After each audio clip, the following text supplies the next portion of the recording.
그 다음에 예수님이 오셔서 예수님의 배필인 여자, 아담의 배필인 여자를 맨 나중에 이제 짓는 이야기를 했는데, 짐승들에게도 이름을 주셨고, 아담이 자기 여자에게 하와라고 하는 또 자기 부인에게도 이름을 줬죠. 그러면 짐승에게 이름을 준다는 것이 뭐고, 자기 아내인 하와에게 이름을 준다는 것이 무슨 뜻일까? 이제 이런 것이 질문이 오진 거예요. 그러니까 왜 어떻게 짐승들이 어떻게 사람이 아들이 되는가, 사람이 자녀가 되는가, 어떻게 짐승이 인자가 될 수가 있는가, 지금 그걸 질문한 거예요. 자, 생각을 같이 해보시고 답변 같이 하시면 됩니다. 그것은 제 생각에는요, 원래 인간이 짐승으로 태어났기 때문입니다. 원래 인간.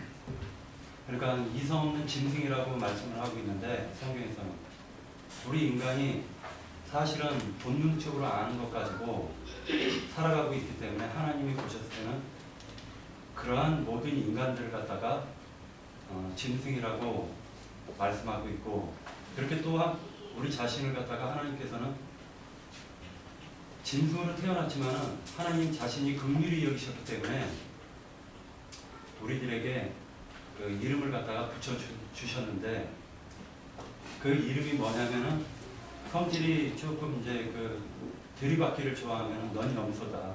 네, 넌 염소 같은 너의 이름은 염소다라고 이름을 주셨고, 지금 교활한 성격, 그게 모든 지금 얘기하는 게 내 속에 다 있지만 약간의 그런 성품들이 다 있어요. 뱀처럼 교활한 성품도 있어요. 그러면 너는 뱀이다 라고 이름을 갖다가 붙여주신 것을 의미하고, 하와에게 이름을 붙여주신 것은 구속받고 구원받는 모든 빛으로 나온 그리스도인들에게 하나님께서 그 속에 겉사람이 아니라 이제는 그 속에 거듭난 새 사람에게 그리스도인이라고, 나는 그리스도의 사람이라고 이름을 갖다가 붙여줬다고 저는 바라보고 있습니다. 그 짐승에 대해서 좀 이야기를 드려볼게요. 그 창세기 1장의 6날은 앞에 3날은 뭐냐, 그 혼돈과 공과 흑암인 그런 하나님의 어떤 심판을 받은 세계의 그 어떤 무질서의 세계를 그 바르게 하는 3일이에요. 3일을 보면. 그래서 빛이 없는 어둠의 세계에 빛을 내서 빛이 있게 했고, 둘째 날은 혼돈의 어떤 물이 하늘의 물과 아래 물을 이렇게 나누는 물이 이렇게 정리가 되고, 세 번째 날은 물을 한 군데 모아서 묻이 드러나게 하는, 그렇게 해서 묻이 드러남으로 인해서 거기에 이제 감옥이 이렇게 생육할 수 있는 그런 터전을 이렇게 마련하는 것이 첫째 날부터 셋째 날이에요. 그리고 넷째 날부터 이제 저 빛을 있게 할 그 강명의 어떤 오늘 말씀 나왔던 두 강명체를 이렇게 있게 해서 이 세상의 이 어떤 우주 만물을 운행할 수 있는 기초 토대가 나을 때까지 해서 완성이 돼요. 그러고는 이제 거기에 안에 이제 그 생명 체계를 이제 그 하나님이 창조된 어떤 그 기스가 잡혀 있는 그 세계의 생명체를 내는데, 다섯째 날에는 바다의 물고기와 그 새를 내죠. 하늘의 새를 내고, 여섯째 날에는 이제 짐승과 사람을 내는데, 이 하나님이 그 창세기 1장에 보면 이 창조라는 말을 딱 3번 써요. 3번 쓰는데 1장 1절에 보면 천지 만물을 창조한다 할 때 그때 창조를 한번 쓰고, 나머지 두 군데는 뭐냐면 5일째와 6일째 생물을 낼 때 창조라는 말을 써요. 이 창조라는 말은 뭐와 대결되냐면 피가 있는 생명을 낼 때 창조라는 말을 써요. 그래서 하나님은 이 피에 대한 어떤 그 가치라는 것은 모든 어떤 존재의 어떤 생명체는 그 피에 있다라고 이야기를 하는 거예요. 그래서 그렇게 내는데, 우리가 이렇게 5일째 어떤 공중에 나는 새와 물에 어떤 사는 어떤 그런 물고기와 짐승을 이렇게 내는 것은 모든 생명의 주관자가 하나님에 있다라는 것에서 출발하는 것을 선언하는 거예요. 창세기 1장은. 그리고 이제 그 중에서 사람을 지을 때는 하나님의 형상과 모양으로 지었다고 그랬거든요. 그러면 창세기 1장에 하나님이 사람을 지을 때 형상과 모양으로 사람을 지었고 할 때 이것이 여러분 처음에 낸 아담이 첫사람 아담이 하나님의 형상과 모양으로 지어졌느냐, 하나님의 형상과 모양으로 온전하게 지어진 것은 하나님과 형상을 담을 수 있고 이렇게 만들어질 수 있는 그런 어떤 존재로서의 어떤 출발을 선언하는 것이지 그게 완전체는 아니란 말이에요. 그래서 사람이 우리 그 에베소서 4장에 보면 하나님을 믿는 것과 아는 것에 대해서 온전한 한 사람이 되어지고 장성한 자가 된다라고 이야기를 해요. 그러면 하나님이 이 우주 만물을 경영하는 이유가 있어요. 그러니까 창세기 1장 26절에 사람을 하나님의 형상과 모양으로 만드는 그 사람을 만들기 위해서 이 우주를 경영하는 거예요. 그러니까 이 우주를 경영하는 과정에서 그 사람을 완전하게 배출해내는 것이지 첫사람 아담도 하나님의 형상과 모양을 완전히 갖춘 존재가 아니단 말이에요. 그러니까 뱀의 미혹이 됐죠.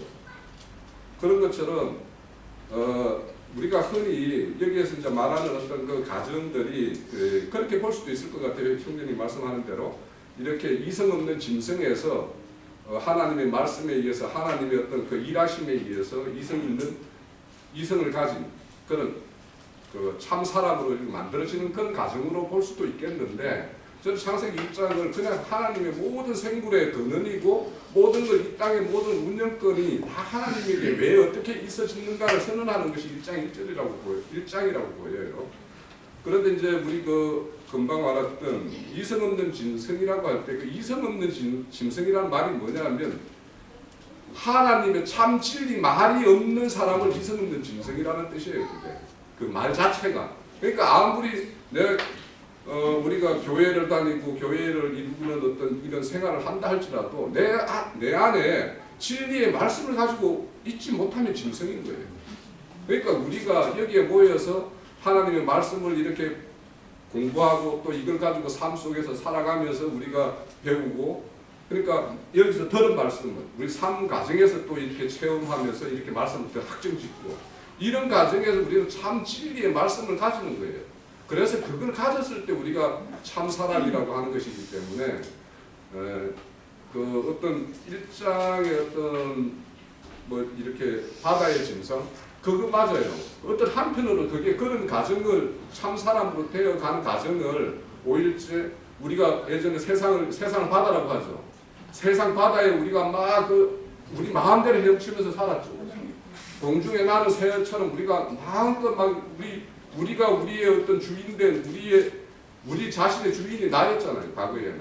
그런데 우리가 참 그리스도인이 된다면 나의 주인은 그리스도가 되기 때문에 그런 어떤 한 면에서 그런 면이 있고, 또 이제 짐승으로서의 어떤 여섯날에 보면은 이렇게 가축의 짐승도 있고 들짐승도 있는데, 과거에 우리는 들짐승처럼 우리가 망나니처럼 이렇게 산 면이 있죠.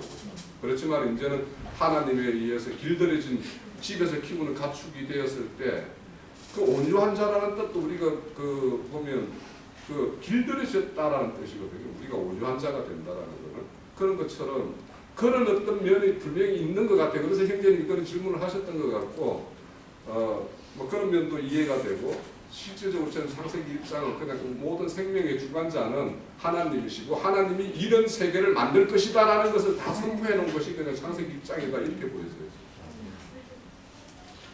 저도 한 말씀. 저는 성경에 기령제님이 21장에 대한 질문을 했기 때문에 짐승에서 사람으로 되는 가정 21절 얘기 이제 구체적으로 얘기해 주기를 원하시는 것 같아서 저한테 오는 것을 물론 부족하지만 저한테 오는 저는 이제 짐승과 사람을 하나님이 첫 아담 줬고 둘째 아담 단계를 줬잖아요. 그 첫째 아담의 모세 율법을 가지고 그대로 머물러 버리면 그것이 짐승에서 벗어나지 않는 그런 단계로 저는 봤고요. 그래서 아담한테 짐승들을 다 데려가고 이름을 지어라 했는데 저 줬지만 그러나 아담의 마음에 드는 짝은 없었어요. 그래서 둘째 아담인 예수 그리스도가 와서 다른 말로 하면 그리스도의 율법을 주고 나서 진짜 온전한 사람이 되는 거기 때문에 제한테 오는 걸로서는 결론은 반드시 성경 전체 흐름 맥을 다 잡아가면은 처음에 우리가 시작은 말은 어린아이 하지만 결국 짐승으로 시작을 하지만 예수 그리스도 참 하나님을 만난 뒤부터는 이제 정신도 온전해지고 모든 것이 다 갖춰져서 그렇게 해서 완성이 되어가는, 그래서 반드시 단계 과정을 거쳐서 하나님 원하는 자로 만들어지는 거. 그러니까 3단계죠.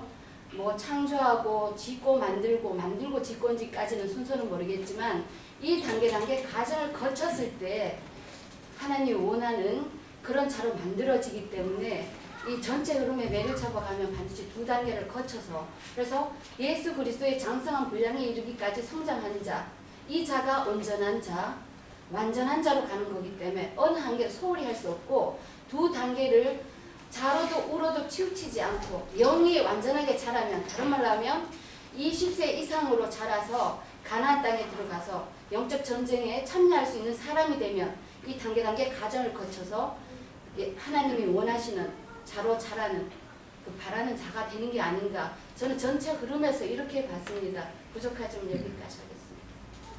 그래서 오신 말씀하신 형제님들이 증거, 자매님의 증거가 부족하다는 뜻이 아니라 조금 이제 추가를 하는 거예요.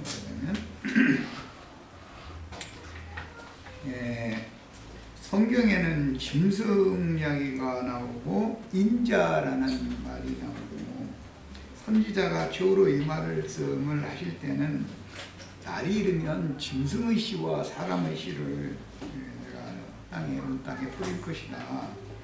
그래서 짐승도 번성시키고 사람도 번성을 시킨다. 이렇게 표현을 했어요. 그런데 열왕기상 4장 33절은 찾아서 읽어보겠습니다. 솔로몬의 지혜에 관한 말씀이 열왕기상 4장에 나오죠.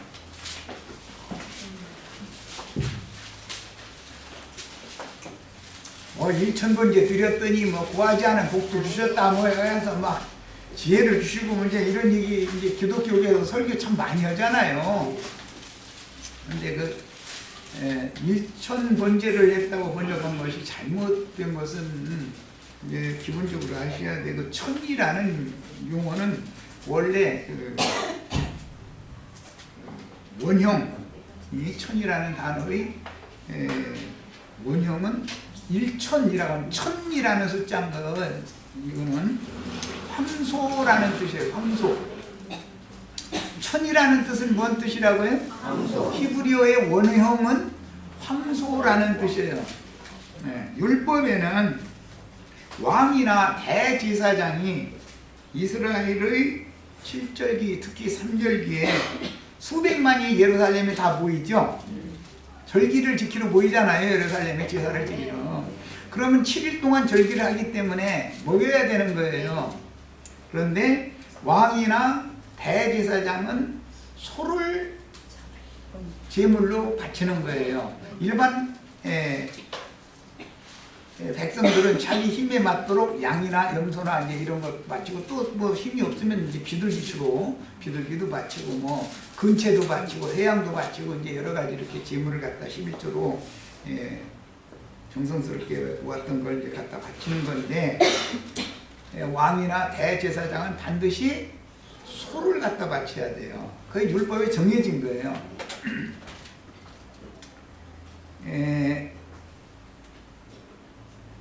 일천번제를 한 것이 아니라 솔로몬은 왕이니까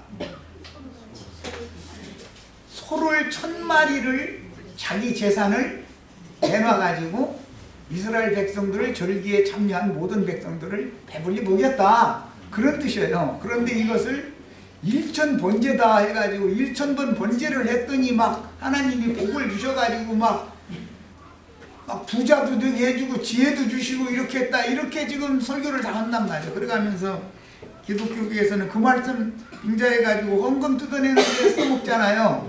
번제 제물 갖다 번제 제사 제물 바치라고. 왕이 바친 것이지 백성이 바친 거예요 그게? 벌써 그거부터 안 맞아 들어가잖아. 그거는 솔로몬이 바친 건데. 성경을 바로 가르침 받지 못하면 무지하면 다 그렇게 해서 망하게 돼 있어요. 무지하면. 왕이나 제사장은 가장 큰 제물이 소지요, 소. 그 다음에는 염소나 양이고, 그 다음에는 짐승 중에서, 날짐승 중에서 정결하는 것은 비둘기로 제사를 했었어요. 이제 이런 제사에 관한 것은 제사법, 성막법과 제사법이 기본적으로 이제 기본적인 이해를 할 줄 아셔야 되고, 자, 열왕기상 4장 33절 찾으셨죠? 자, 같이 읽어봅니다. 내 하늘의 대량으로부터 짐승과 새와 기어다니는 것과 물고기에 대하여 말하니라. 이게 창세기 1장에 나오는 말 그대로 옮겨놨죠? 짐승과 새와 기어다니는 것과 물고기 창세기 1장에 5째 날 끝 6째 날 시작에 나온 말씀이잖아요. 이게 솔로몬이 지혜를 하나님께로부터 받아가지고 성경에 나오는 짐승이라는 건 뭔 뜻이고 새라는 건 뭔 뜻이고 기어다니는 거 다리가 여러 개 있으면 기어다니죠. 또 뱀은 밀어다니죠. 배로 다니잖아요. 다 기어다니는 것들이잖아요. 그런 것과 물고기에 대해서 다 논했다 이거예요. 그러니까 지혜를 얻지 않으면 성경이 말하는 짐승, 새, 기어다니는 거, 물고기의 의미를 모른다라는 거잖아요. 솔로몬은 그걸 다 절기잔치에 모인 하나님의 백성들에게 지혜를 얻어가지고 그걸 다 논해서 가르쳤다 이거예요. 이게 뭔 뜻이다라고 지금 그 말이에요. 오늘 우리 형제 자매님들도 솔로몬은 하나님의 아들 예수 그리스도, 다윗의 아들 솔로몬은 하나님의 아들 예수 그리스도를 상징하는 거예요. 그러니까 우리 형제 자매님들도 하나님의 지혜와 지식은 예수 그리스도 안에 있죠. 그것이 밝음이고 빛이잖아요. 하나님의 신의 지혜를 빛이라고 그러는 거예요. 참빛이라는 말은 신의 지혜다 이 말이에요. 솔로몬이 받은 지혜를 예수님이 그 제자들에게 주신 것처럼 오늘 우리 형제 자매님들에게 다 주셔서 내면이 밝아지시야. 짐승이라는 말이 뭔 뜻이고 날짐승은 뭐고 바다의 물고기는 뭐고 땅에 끼는 짐승들은 뭐고 정한 짐승은 뭐고 부정한 짐승은 뭐고 이런 걸 알아야 된다 이 말이에요. 알아야 뭐 절기에 지금 우리 절기잔치에 왔죠? 왔는데 뭐 나도 한 형제가 이러대요. 깜깜해.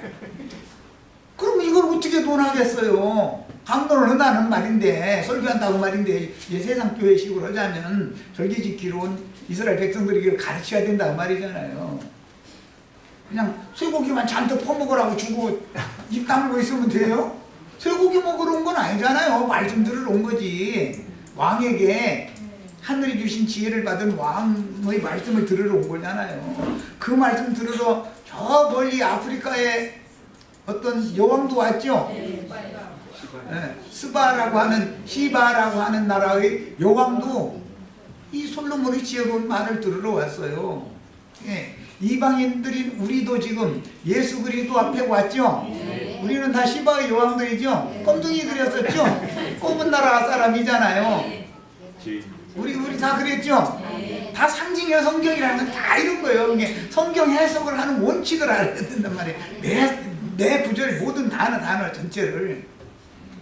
야, 그러면은 솔로몬이 하늘의 지혜를 받아야 짐승이 뭐고 기는 짐승은 뭐고 정한 짐승은 뭐고 부정한 짐승은 뭐고 기는 짐승은 뭐고 바다의 물고기는 뭐고 이런 걸 다 알아야 가르칠 거 아니냐 이 말이에요. 자, 그래서 이제 창세기 시작에서부터 큰 틀로 보자면 모세의 지휘자를 자처하는 자들은 하나님이 보시기에는 전부 짐승의 마음을, 짐승의 영을 받는 자들이다 이거예요. 그들은 다 땅의 짐승들, 아니면 세상신 마귀는, 세상 사람들의 영은 뭐 자연이, 세상에서 자연이 받으니까 그건 뭐 그게 이제 바다의 물고기들이죠. 제자들은 주님이 갈릴리 바다에서 물고기 잡던 어부들 불러가지고 사람 낚는 어부로 지금 바꾼 얘기잖아요. 이것이 창세기 1장에는 짐승 인자를 나누는 얘기다 그런 말이에요. 바다의 물고기, 땅의 짐승들이라는 건 유대교 율법에 붙잡혀 있는 사람들이죠. 땅의 짐승들이지요 다. 그들이 기어요 뛰고 달라요. 왜 그렇게 땅바닥만 쳐다보고 날마다 기어다녀요? 짐승의 마음을 받아 그런다. 이거 땅바닥밖에 안 보여. 짐승은 다리가 4개이기 때문에 하늘을 볼 수가 없어요. 이 목이 이렇게 되지를 않아요. 하늘을 바라볼 수가 없어요. 사람이나 하늘을, 직립이기 때문에 사람이나 하늘을 바라보고 사는 거지, 짐승이라는 건 자동적으로 땅바닥만 보게 돼 있어요. 그래서 저주가 임하면은 선지자들이 저희 눈은 흐리게 하시고 저희 등은 굳게 하소서. 그게 저주죠. 오늘 예배당에 모인 목사님, 모인 신자들 전부 눈은 어두워졌고 등은 굽어 있죠. 축복이 있을지어다 아멘 하면서 지금 땅바닥을 한번 더 돌아봤죠. 땅바닥을 쳐다보면 다 나는 불뱀들이 와서 물어 죽인다겠어요. 살린다겠어요. 십자가에 이렇게 높이 매달은 못뱀을 바라보면 살아난다잖아요. 성경이 이제 뭔 얘기로 이렇게 이어나가는지 감이 좀 잡히시죠? 어느 정도. 그래서 성경에 보면 이제 많은 구절에 구원사를 얘기할 때 대표적인 것이 노아의 홍수 때 세 층으로 되어 있는 방주를 가지고 방주 안에다가 맨 아래층에는 뭘 다 실었어요? 정한 짐승이에요? 부정한 짐승이에요? 맨 아래층에는 부정한 짐승들을 다 실어놓고 가운데 층에는 정한 짐승들을 실어놓고 노아와 8식구는 맨 위층에서 홍수 심판을 건너가는 거예요. 우리가 지금 이 세상의 영이 물결, 흉흉한 물결을 쳐가면서 우리 다 잡아삼키려고 이러고 있는데 지금 이 지옥 세계에서, 심판 세계에서 천국으로 지금 옮기는 중이죠. 거기 옮기려면은 배가 있어야 되잖아요. 배. 방주. 교회는 방주로 상징이 된다는 말이야. 예. 그런데 방주 안에는 맨 아래층에는 부정한 짐승만 가득, 육에 속한 사람들만 모이는 교회가 있죠. 거기 모이면 축복 주지요. 그런데 무슨 축복 줘요? 땅바닥 잡아봐라 하고 축복을 주면 아멘 하고 축복받았다고 하면은 땅의 짐승 먹이는 음식 잔뜩 먹고 배부르다고 지금 좋다고 돌아간 거 아니에요. 예배당 왔다. 노아와 노아의 가족들이 부정한 짐승, 정한 짐승 음식 준비해가지고 미리 다 실어놔야 그거 먹여 살리는 거 아니에요. 그러면 우리는 방주의 3층에 있는 노아와 7 가족 중에 들어가야 되겠어요? 맨 하층에 있는 부정한 짐승에 들어가야 되겠어요? 그런 사람들을 육신에 있는 자들이다. 육신에 있는 자들. 그들은 세상의 영이, 마귀의 영이 그들의 육신의 생각을 점령하고 지배하고 있다 이거예요. 그러니까 그들에게 음식을 나눠줘도 무슨 음식 줘야 먹어요? 육의 얘기를, 저주받은 땅의 얘기를 해줘야 축복이라고 아멘 하지. 나조한 형제처럼 하늘의 창을 먼저 열어야 하늘의 빛을 받아야 된다. 그 노아가 3층에만 창문이 있지 하늘을 향한 창이 있었다겠죠. 이렇게 하면 하늘의 창이 어떻게 열리는데 또 이렇게 나오면 이거 정말 참 힘들죠. 그리스도의 영이 없으면 그리스도의 사람이 아니다. 인자가 돼야죠. 그리스도인이 돼야 되잖냐 이 말이요. 짐승인간이 되면 되겠어요? 그런데 세상 사람들은 다 애굽 사람들은 맨 밑바닥에 있는 짐승, 부정한 짐승들이지만 모세의 율법을 가르침 받는 사람들은 가운데층에 있는 사람들이에요. 그래서 양쪽을 다리를 이쪽에 한 다리, 바다에 한 다리, 저쪽 하늘 쪽에 한 다리 하다 보니까 가지리가 찢어져. 또 이렇게 막, 이거 그렇게 무식한 얘기 하시지 말라고. 이러시면 잘 새겨서 나하고 대화를 하시고, 뭐, 말씀 가르침 받으려면 잘 소화해가면서 들으셔야 돼. 뭐, 욕한다, 이렇게 들으시면 안 돼. 아직은 익숙해지지 않아가지고, 내가 뭔 말하면은, 사람이 양다리를 걸치려고 하면은, 걸음이 걸어져요? 안 걸어져요? 움직여지지도 않아요. 다리 너무 넓게 벌리면 이쪽으로도 못 가고 저쪽으로도 못 가고 그러죠. 그 계시록에 그런 말씀이 그래서 나온 거예요. 한 발은 땅을 밟고 한 발은 바다를 밟고 전능한 큰 힘센 천사가 왔을 때 그랬다는 거예요. 다 밟아버려야 된다는 거예요. 오늘 우리 형제 자매님들에게도 바다와 땅을 다 지배하고 정복하는 능력과 권위가 다 주어지셔야 되겠어요. 짐승에서 인자로 바꿔줘야 되겠다 그 말이에요. 이게 진짜 축복인 거예요. 네.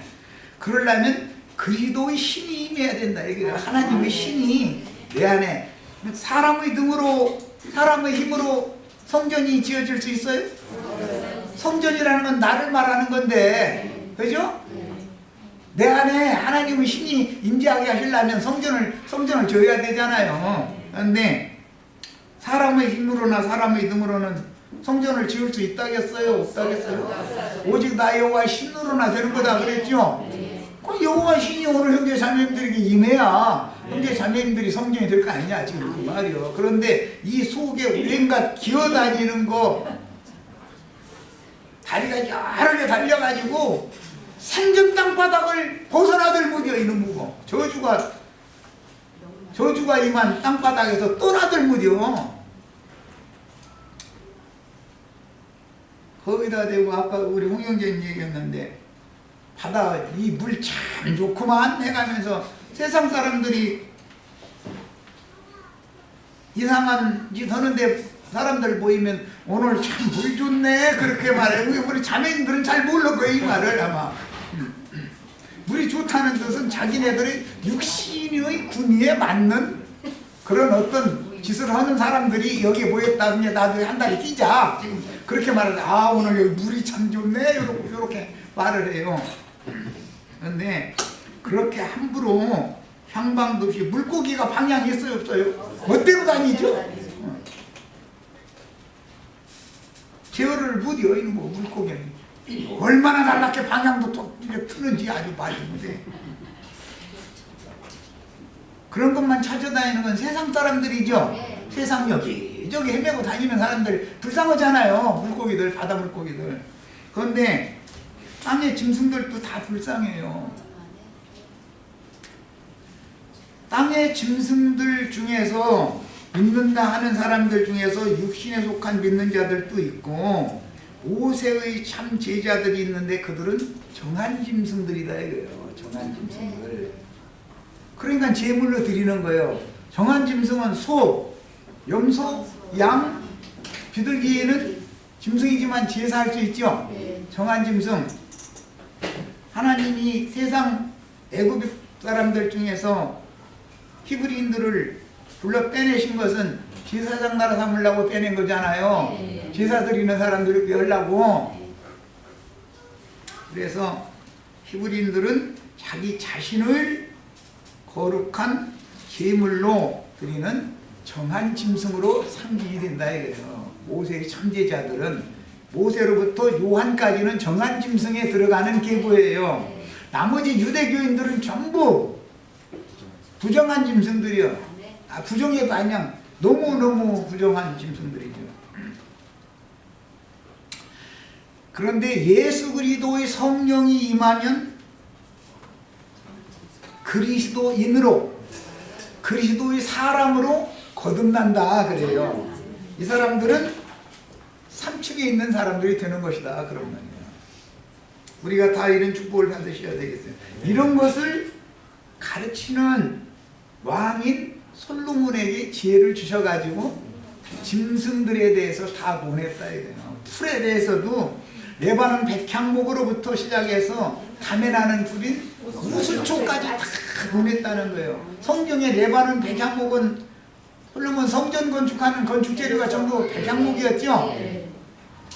담에 나는 풀이라고 하는 건 우슬초 묶음을 가지고 짐승 잡아 피 찍어서 제단에다 뿌리는 거죠. 우슬초라는 것은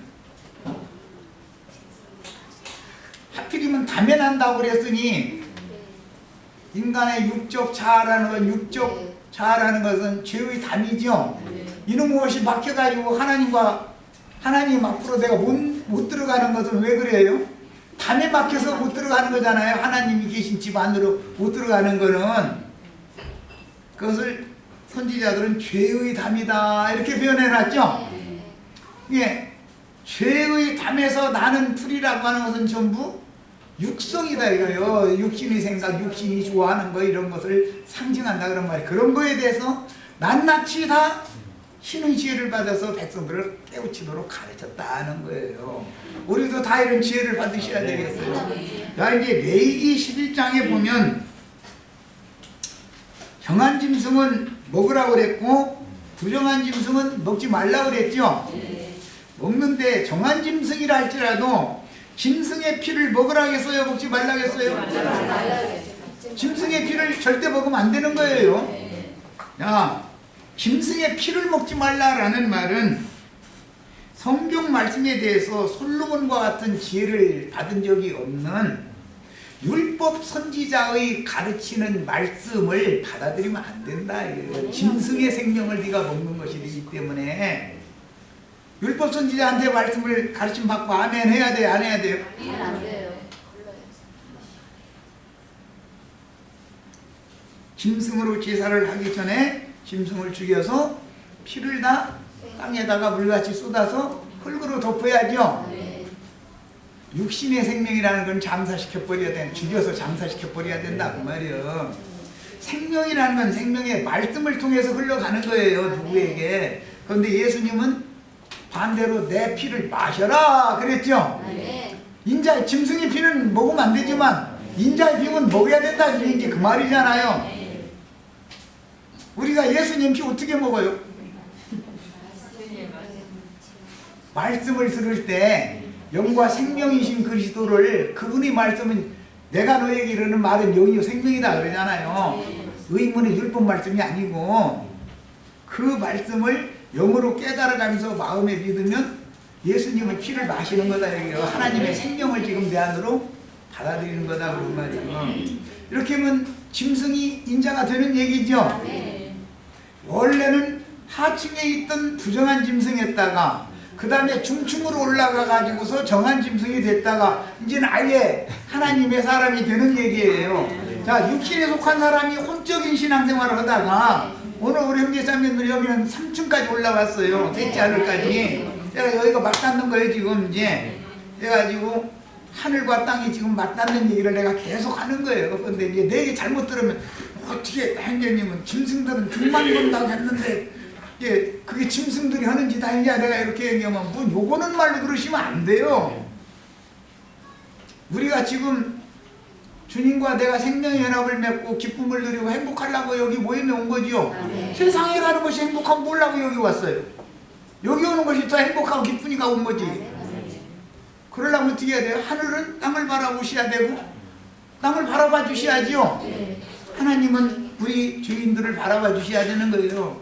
땅은 하늘을 향해서 바라봐야 되는 것이지 땅바닥에 저주받은 인간이 땅바닥만 바라보면 죽어요 살아요? 뭐 이렇게 물어보는 내가 좀 그렇기는 하지만 인을 치느라고 그래. 인을 치느라고 내가 하는 말을 알아들으라고 하는 소리요.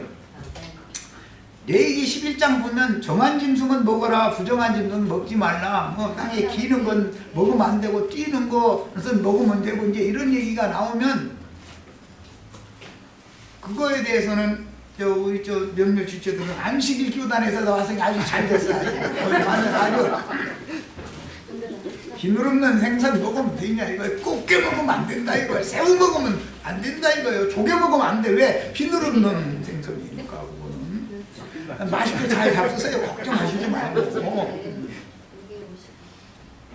비늘 없는 짐승이나 이것은 세상에서 또는 육신적인 설교를 하는 목사님들의 가르침을 여과 없이 받아들이면 되냐 이 말이에요. 병균이 여기에 숨기는데 비늘로 갑옷을 해서 입어야죠.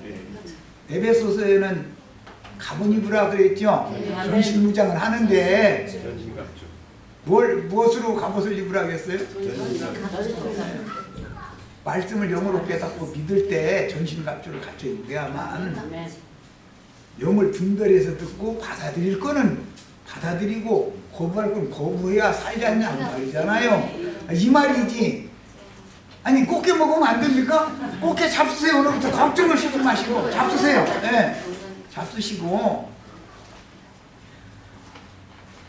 또 그렇다고 오늘부터 이제 아이 나 꽃게만 사러 다닌다 이러시면 말고 이것저것 건강해서 건강식으로 다 잡수시면 낭만. 하나님이 우리에게 식물로 주신 것은 다 정한 것이니까 묻지도 말고 시장에서 파는 것은 무엇이든지 다 먹으라 그랬죠. 시장에 가면 꽃게도 팔죠. 새우 팔아요 안 팔아요? 시장에서 파는 건 다 먹으라 했어요. 그럼 먹어야지. 왜 엉뚱한 소리는 왜 해? 나는 지금 성경을 해석하는 원칙을 말씀드리려고 해요. 짐승의 마음을 가진 사람들에게, 짐승의 근성을 타고난 사람들에게 짐승의 씨를 뿌리는 짐승과 행음을 하면 돼요? 안 돼요? 안 돼요. 그래서 성경에 짐승과 행음한 둘 다 죽여라 그런 거예요.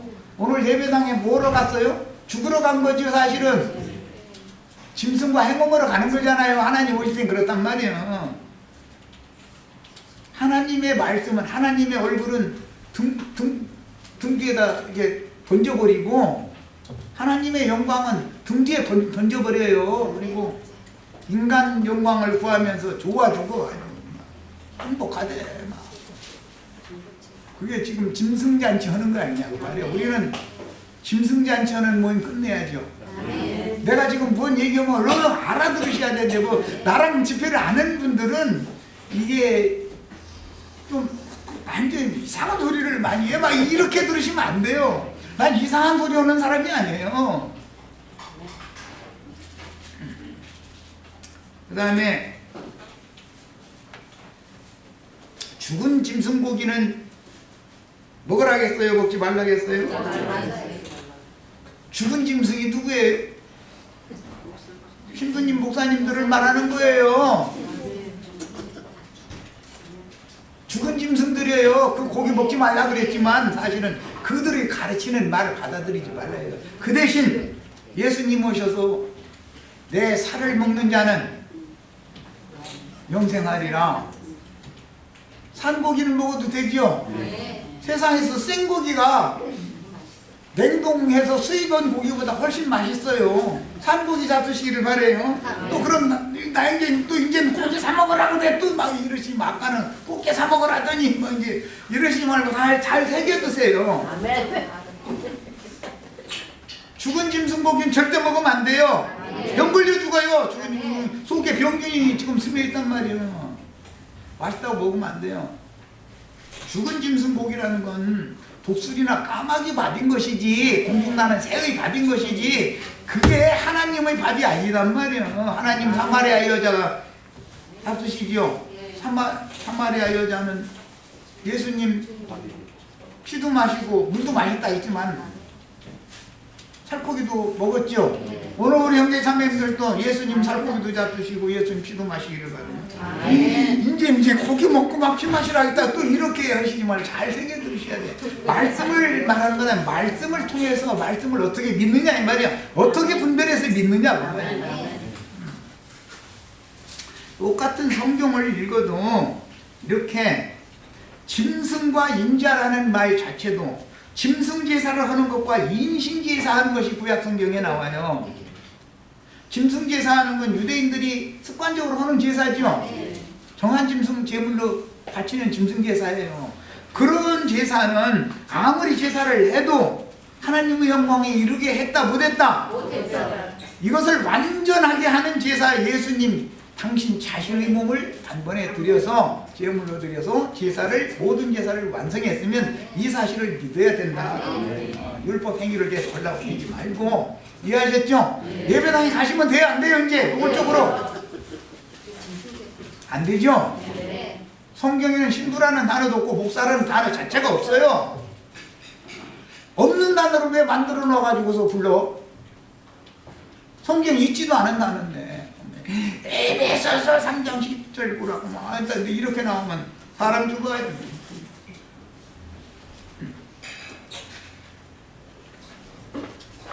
있는 말씀도 몰라서 지금 있는 말씀도 모르는 게 너무 많죠. 알고 보니까. 그런데 있지도 않은 말씀 지어서 보태서까지 그걸 믿으라고 왜 그렇게 했을 필요가 있었어요? 있는 말씀이나 기록된 말씀 밖에 나가라겠어요? 나가지 말라겠어요? 이렇게 짐승과 인자 얘기가 여러 방면으로 계시가 됐고, 자 이번에는 이제 모세와 엘리야, 이건 이제 간략하게 하겠습니다. 예수님께서 제자들 중에 특히 세 제자에게 주님께서 오는 새 세상에 왕권을 가지고 오실 것에 대해서 세 제자들에게만 특별히 계시를 해주셨죠. 그건 특별 이제 기독교 신학적으로는 특별 계시, 뭐 일반 계시 이렇게 표현을 하는데, 나머지 제자들은 일반 계시만 받았고 세 제자는 특별 계시를 받았다, 이제 그런 말이에요. 그런데 오늘 우리 형제 자매들 다 특별 계시 다 받으시는 시간이 시간. 네. 이것은 오는 세상이 새롭게 되어 주님께서 왕권을 가지고 오실 것을 제자들에게 미리 계시로 미리 보여주시는 거예요.